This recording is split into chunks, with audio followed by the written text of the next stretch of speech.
Hi everyone, it's Deb of Peaceful Wellness, and this is week 2 of February. Now, last week we focused on settling into awareness, so learning how to arrive, how to pause, how to meet ourselves honestly without trying to fix anything.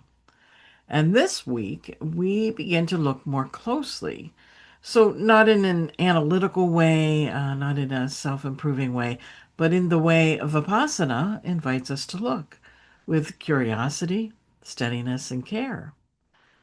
Now, Vipassana is often translated as insight meditation, and you might have heard of it from different organizations here in the United States.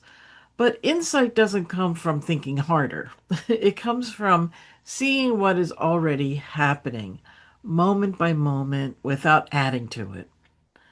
And as we practice, we start to notice something very simple and very profound, that experience is always changing.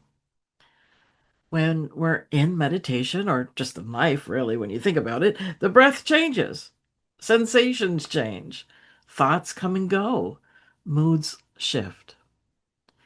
And yet, so much of our stress comes from trying to hold on to what's pleasant, right? Or push away what's uncomfortable. Think about that.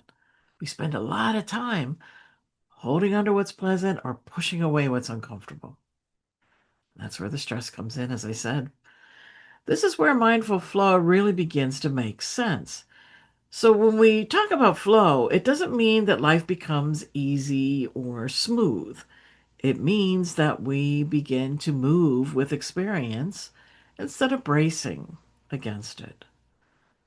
In Vipassana practice that we're doing most of this month, we're not trying to stop thoughts or control sensations.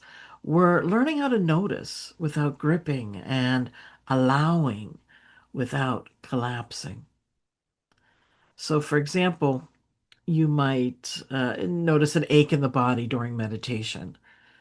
And the practice isn't to immediately adjust or ignore it.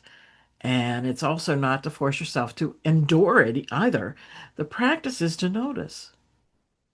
And what do we notice? Well, we notice, what does this actually feel like? Is it constant or does it change? Right? And what happens when I bring awareness to it instead of resistance? And often, when we look more closely, we discover that what we thought was solid is actually moving. And that discovery that things change creates space. And we call this impermanence.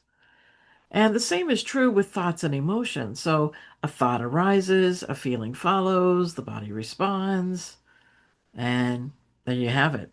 Well, Vipassana helps us to see that these are events, not identities. So we are not our thoughts, we are not our moods, we're not even our discomfort. Believe it or not, we're none of those. And what happens is thoughts, moods, discomfort, they arise, they pass, but awareness remains. So that doesn't mean we become detached or numb. It's quite the opposite, really, because awareness allows us to be more present without being overwhelmed. And I often remind students that insight practice is not about distancing ourselves from life, it's about getting closer without getting lost. And this is really important, especially important right now when so many of us are carrying uncertainty and fatigue or emotional strain. And when the nervous system is taxed, the habit is either to clamp down or to check out, right?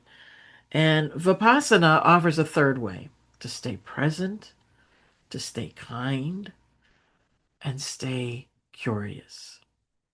So this week, as you practice, you might notice moments where the mind wants to label something as good or bad or success or failure. Hmm.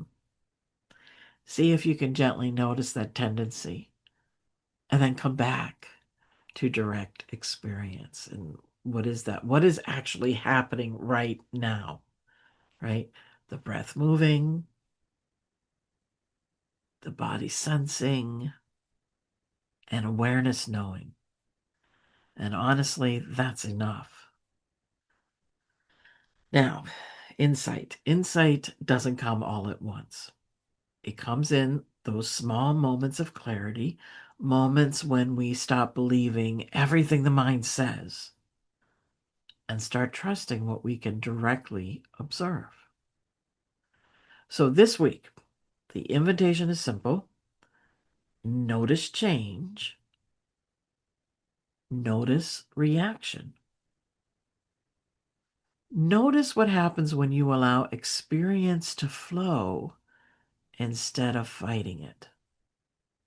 And this is mindful flow. That's what we're doing this month. So there's no forcing, no drifting, but meeting life with steady, awake presence. And from this kind of seeing, well, wisdom naturally grows. Vipassana is one of my favorite practices that I use daily, besides many others, as you know, but it's something that can really make a difference. So you can join me in our daily meditations or the replays by going to peacefulwellness.org and learn more how you can join us on the peaceful path. And be sure to join us in our free school community at peacefulwellnessgroup.com. Thank you, friends, for joining with me, and I wish you peace.